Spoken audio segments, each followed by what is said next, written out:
So the data set that I've used is energy efficiency data set, which we can see on the screen, with the number of instances as 768 and number of attributes as 8, and these are the description of all the columns from x1 to x8 and y1 to y2. So we can see it on the screen with the description. And then I'll quickly go to the Jupyter notebook and I'll cover the coding steps that I've performed. So in the first step, I'm importing the libraries which are required for performing mathematical operations, visualization and reading of the files. So these are all the set of libraries that are imported. And then going down, I'm reading the data from the Excel, which is the data set in here, and storing it inside the variable data.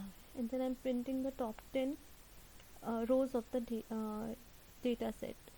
With so we can see there are unnamed columns which we need to remove, so I am removing it in the next step, and then I am printing the data, so there are no unnamed columns now. And then I am printing the shape, which is basically giving the dimensions of the data, and then I'm checking for the null values if there is any. So since all the columns are 0, there is no null value in the data set, then I'm printing the information which is giving all the data type of the columns. And then I'm doing the visualization here.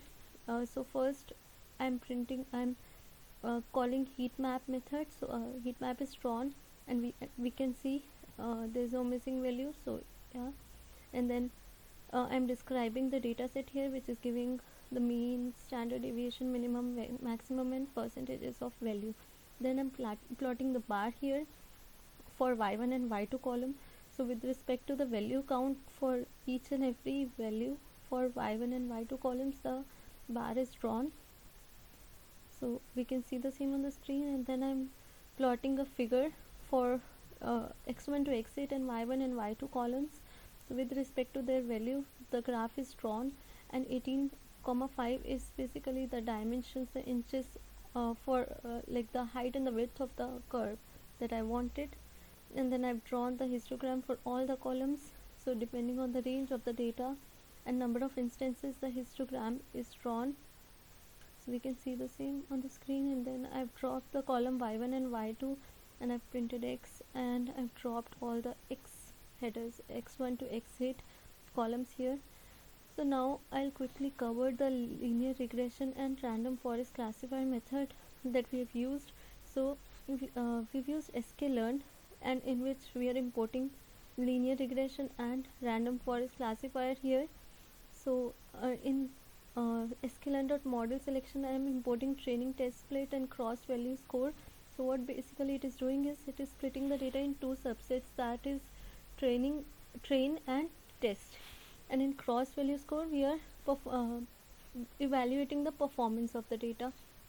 So in the next step, it's so the random seed that is taken for a random forest is 45. So it will initialize the random seed with 42, and every time it will start with the same value. And then in the next step, I've taken 4 variables, xtrain, ytrain, xtest and ytest, and so the data set is split in the ratio of 0.2 and 0.8. So it's 20% and 80%. So 80% will go to the training part and 20% will go to the testing part. Then I've printed the shape. So as we can see on the screen, so 614 is for training, and 154 is, which is basically 20%, is for test for x and y axis. And then I've used standard scalar. So standard scalar is imported first, and then fit transform and transform methods are called. So what this method is doing is it is calculating the mean and variance for each of the feature, and then with the help of transform, this mean and variance which is calculated for training set is used for test data. So I'll quickly go down. Yeah, so we've used the training data with the help of fit method here, and then we are making the predictions on the test data for the model that was already built. with X train and Y train arguments, and so we'll calculate the performance here by making the prediction. So we can see on the screen, this is the prediction that is made in the form of array, and then so I'm calculating the mean square error and R2 underscore score here. So as you can see on the screen, the mean square error is coming out to be, for the predicted data, it is 3.085. so that is the mean square error for linear regression model. And R2 underscore score is basically the coefficient of determination, which is the amount of variation in the prediction, which is coming out to be 0.902. And so this is the linear regression, and then I'll quickly cover the random forest regressor, in which we have taken 4 parameters, which is, first is n underscore estimator, which is number of trees in the forest. Then we are taking the maximum depth of the tree and number of features that the maximum features that we want to cover, so it's square root here.